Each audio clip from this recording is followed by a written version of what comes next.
Welcome students, हम discuss कर रहे हैं दी एथ numerical from the exercise for the chapter thermal properties of matter, जो कि 7th चैप्टर है आपके 11th स्टैंडर्ड फिजिक्स का। So let's start. हमारे पास क्वेश्चन है which says in a random temperature scale x water boils at 200 degree x and freezes at 20 degree x. What do we mean by this? So हमारे पास एक temperature scale है which is just fancy language for saying हमारे पास एक thermometer है and इस thermometer की जो readings आती है वो कुछ x के टर्म्स में आती है। सो हमने थर्मोमीटर्स देखे हैं जो डिग्री सेल्सियस में मेजरमेंट लेते हैं, हमने देखे हैं जो डिग्री फ़ारेनहाइट में मेजरमेंट लेते हैं। अब हमारे पास एक रैंडम थर्मोमीटर है जो डिग्री x में मेजरमेंट लेता है। What is this x if you ask? Well, ये हमें पता नहीं है। तो अगर हम ये नया थर्मोमीटर लेते हैं और उसे बॉइलिंग वाटर के अंदर डालेंगे तो उस थर्मोमीटर को रीडिंग आता है 200x। इसी थर्मोमीटर को अगर फ्रीजिंग वाटर या आइस में डालेंगे तो हमें टेम्परेचर या रीडिंग आती है उस थर्मोमीटर पे 20। अब क्वेश्चन आगे हमसे पूछता है कि find the boiling point of a liquid on this scale, यानी इस थर्मोमीटर पे एक मिस्टीरियस लिक्विड है, उसका बॉइलिंग पॉइंट ढूंढना है। और अगर यही लिक्विड में अगर हम नॉर्मल थर्मोमीटर डालते थे, ठीक है, तो उसमें 62 डिग्री सेल्सियस की रीडिंग पहुंचती थी। सो हमारे पास एक लिक्विड है which is boiling, it's a mysterious liquid. हमें पता है कि नॉर्मल स्केल पे this liquid boils at 62 degree Celsius, but इस रैंडम टेम्परेचर स्केल यानी इस एक्स थर्मोमीटर पे इस लिक्विड का बॉइलिंग पॉइंट की रीडिंग क्या होगी वो पूछा है क्वेश्चन में। अब जब मामला थोड़ा क्लियर हो गया है, now let's try to solve our numerical. सबसे पहले let's write all the data that's been given to us. So the first thing हम मेंशन करना चाहते हैं दैट इज कि इस पर्टिकुलर न्यूमेरिकल को हम सॉल्व करेंगे using the concept called as thermometric property of materials. So thermometric property क्या होती है? ऐसी property of material that varies with temperature. So इस केस में थर्मोमेट्रिक प्रॉपर्टी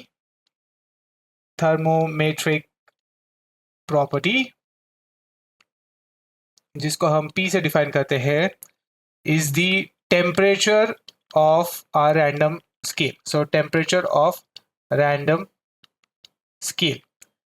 क्यों किया ये? बिकॉज हमारे अलग अलग स्केल के रीडिंग के हिसाब से हमें जो है टेम्परेचर का अंदाजा लगेगा। सो इस केस में हमारी जो प्रॉपर्टी है that is the temperature of its random scale. So इसके कुछ डेफिनेशंस होते हैं। सो सबसे पहले हम बोलते हैं प्रॉपर्टी 1 यानी P1। तो दिस इज द वैल्यू और reading of property when water is freezing. So इस पर्टिकुलर थर्मोमीटर पे value of property is 20 degrees x when water is freezing. Similarly, when water is boiling, तो हम इसे P2 से denote करेंगे। सो इस property की वैल्यू हो जाती है 200 डिग्री x।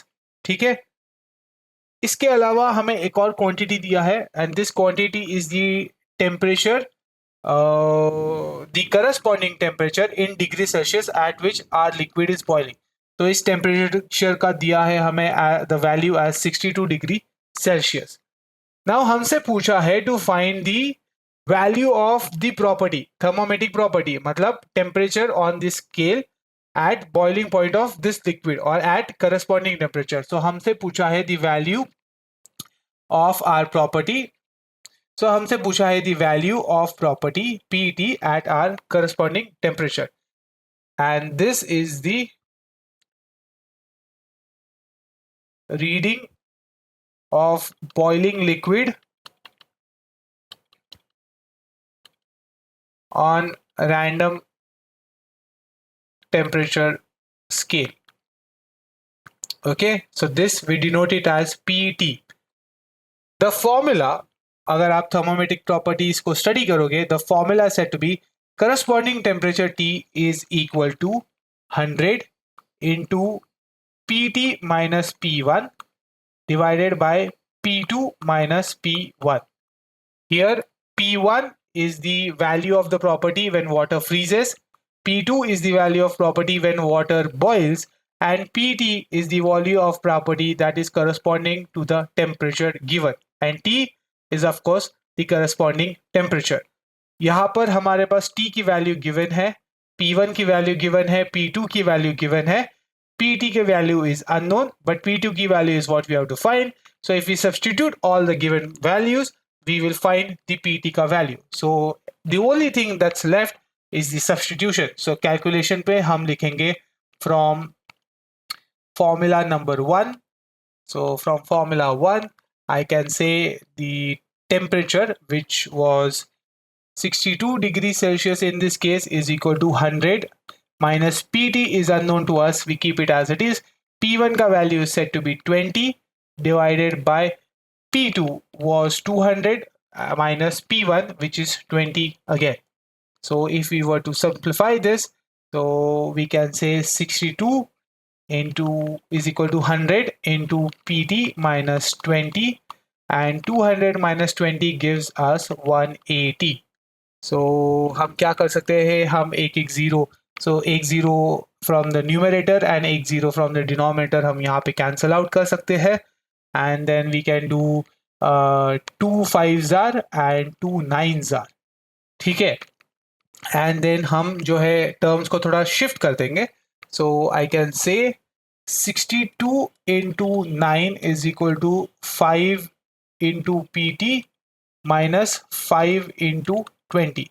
So हमने इस 5 को जो है वो ब्रैकेट के अंदर मल्टीप्लाई कर दिया है. So 5 Pt is equal to minus 5 into 20. So let's try to calculate this stuff. So 62 into 9 gives us 558 is equal to 5 into Pt minus 5 into 20 gives us 100. So we'll try to keep the constants on one end and all the unknown terms on the other end. So I can say 5 Pt is equal to 558, and this minus 100, if it goes over the equal to sign, it becomes plus 100, which will be 658.